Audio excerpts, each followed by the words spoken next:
Good morning, everyone. Thanks for joining us straight up at 7. I'm Tracey McCain. I'm Caitlin Nuclo. You're watching Eyewitness News here on the Wax. Let's say hello to meteorologist Scott Gagliardi, who has some great news for us this morning because those temperatures are finally back to comfortable. Yeah. They really are. I mean, temperatures are still warm, I'd say 70, but it's the comfort level, the humidity on the floor in some towns. So major changes on the way.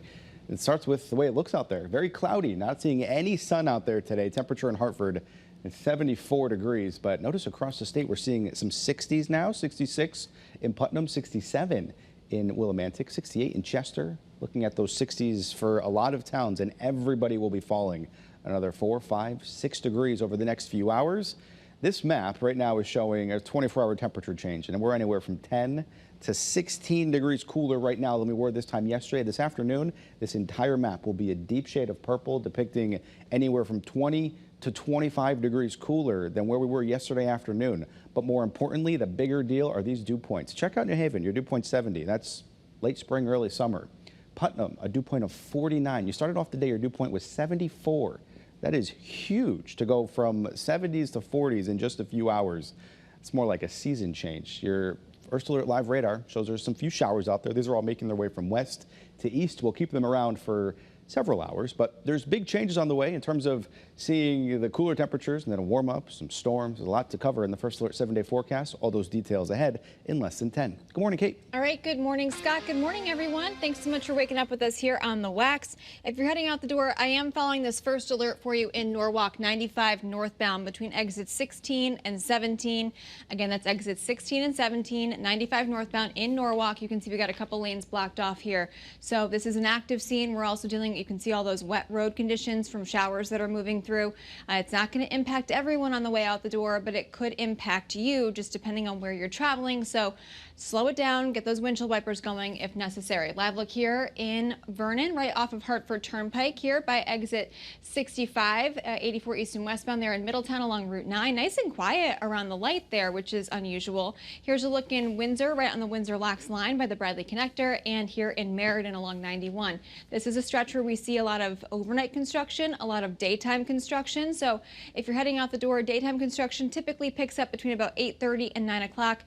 There is a lot of it, so just heads up on that as you're heading out. And then your drive times all looking pretty typical here. 33-minute ride, 84 into Hartford, and a 100-minute ride there towards the George Washington Bridge on 95 southbound. Let's check out your Connecticut Chevy First Alert traffic report driven by your Connecticut Chevy dealers.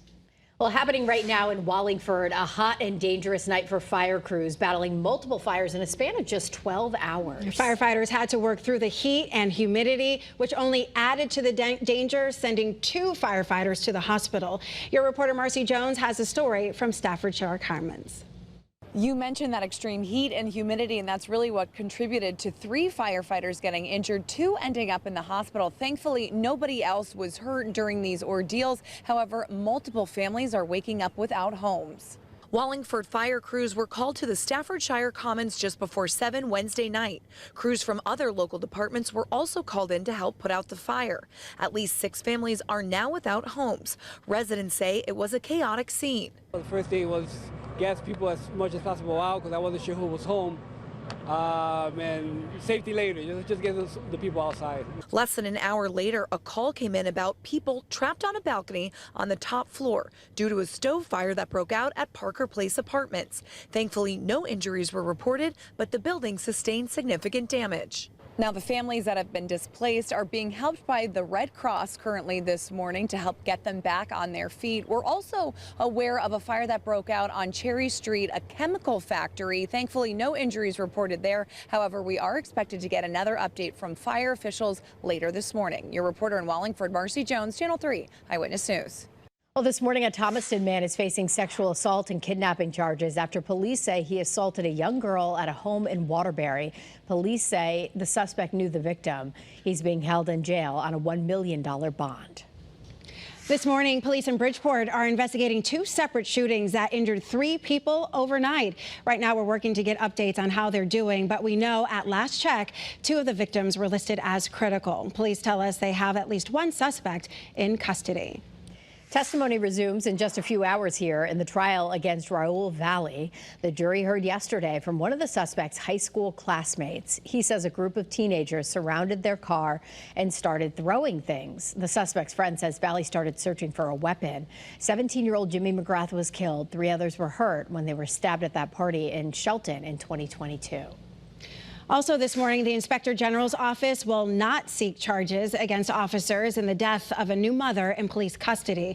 Investigators say it happened last year. They say Ashley Morin died of an accidental drug overdose, but they were not able to figure out how she got drugs while in custody. Well, right now, a state trooper and 3 other people are recovering after a police chase in Stamford ended with a crash. Police say they were trying to stop a vehicle that was connected to a robbery in New York. The police vehicle had to drive the wrong way down Summer Street, and it was hit by another vehicle before crashing into 3 more. Police eventually caught up to the suspects and arrested them. Well, this morning, 2 people are being treated for injuries after a tree fell onto a car on Route 34 in Derby. You can see this photo here from the scene that shows the impact, and that front windshield smashed in. First responders say the tree may have been weakened by all the rain we've had over the last few months. If you see any trees that seem unstable, contact your local police or public works office and the State Department of Transportation. Well, this morning we have a scam warning to tell you about. Yeah, this one involves someone posing as a water company employee. The Metropolitan District says someone tried to enter a home in Hartford yesterday. So if someone comes to your door, you should always ask to see their ID. Yeah, and the company says field employees always wear clothing with the MDC logo on it and drive a company vehicle. If you're ever unsure, call the MDC office directly to verify the person at your door. Well, this morning temperatures are finally cooling off. It feels nice, right? And there are some things that you can do now after this heat wave. Officials recommend cleaning your AC filters since they've probably been running constantly this week. Also, open your windows up, air out your home. And it's still important, of course, to drink plenty of water and stay hydrated. Well, this morning, UConn fans waking up to find out that another Husky is going pro. Yeah, Liam McNeely played with the Huskies for just 1 season with 1 goal to prepare for the NBA draft. And as your sports reporter Mark Robbins tells us, all that hard work is paying off.